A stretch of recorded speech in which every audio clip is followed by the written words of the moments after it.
सदर निर्वाचन मंडलीर 59 number ward रे बीजेडी रे मिसिले शताधिक कर्मी। बंफकुद काचरामालर शताधिक कर्मी बीजेडी रे जोग देइछंती।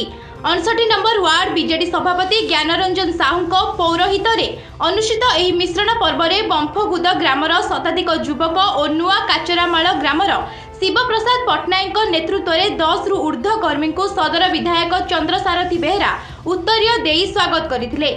ଏହି କାର୍ଯ୍ୟକ୍ରମରେ ସଦର ବିଜେଡି ସଭାପତି ପ୍ରମୋଦ ମହାପାତ୍ର, ବିପ୍ରଚରଣ ଭୋଳ, 59 ନମ୍ବର ୱାର୍ଡ ସଭାନେତ୍ରୀ ଚନ୍ଦ୍ରକାନ୍ତି ବେହେରା, ବଲ୍ଲଭ ଜେନା, ପବିତ୍ର ବେହେରା ପ୍ରମୁଖ ଉପସ୍ଥିତ ଥିଲେ।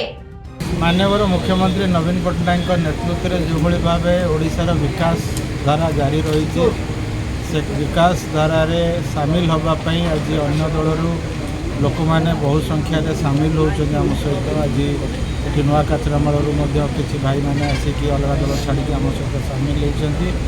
माननीय मुख्यमंत्री नवीन पट्टनायक विजु जनता दल जो विकास धारार कार्यक्रम रही प्रशंसा करने सहित से सामिल हो आगामी दिन में एक नवीन ओडिशा माननीय मुख्यमंत्री नवीन पट्टनायक दृढ़ नेतृत्व में गढ़ी तोड़ापी कि समस्ते आम सहित सामिल होती से समस्त को धन्यवाद कृतज्ञता जनावा सहित दल में स्वागत। माननीय मुख्यमंत्री श्रीयुक्त नवीन पट्टनायक कार्यकलाप विकास धारा सामाजिक नीति देश प्रेरणा एवं जातीयताबोध आम मैंने विशेष भाव में उद्बुद्ध हो निष्पत्ति कलु जे नाई आम बीजेडी सामिल हेबू।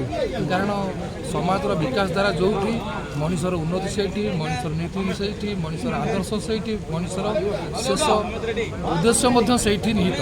तेणु से अनुप्राणित आज आम चिन्ह आम निजक सामिल कलु। तो माननीय मुख्यमंत्री नवीन पट्टनायक जो नूतन ओडिशा गठन पर जो स्वप्न से स्वप्न को साकार करने माननीय विधायक जहाँ को प्रार्थी देते नवीन पट्टनायक चंद्रसारथी बेहेरा से सहयोग करने नवीन ओडिशा तैयारी करने प्रयास कर 59 नंबर वार्ड आज अनेक संख्यार युवक मैंने आम दल सहित विजु जनता दल सहित सामिल होती। तेणु तांकर जो स्वप्न से स्वप्न को साकार करने जो युवक मैंने आज आगभर होती से समस्त खुशी। कटकरू विभूतिभूषण तराईଙ୍କ रिपोर्ट लिव लाइव ओडिया।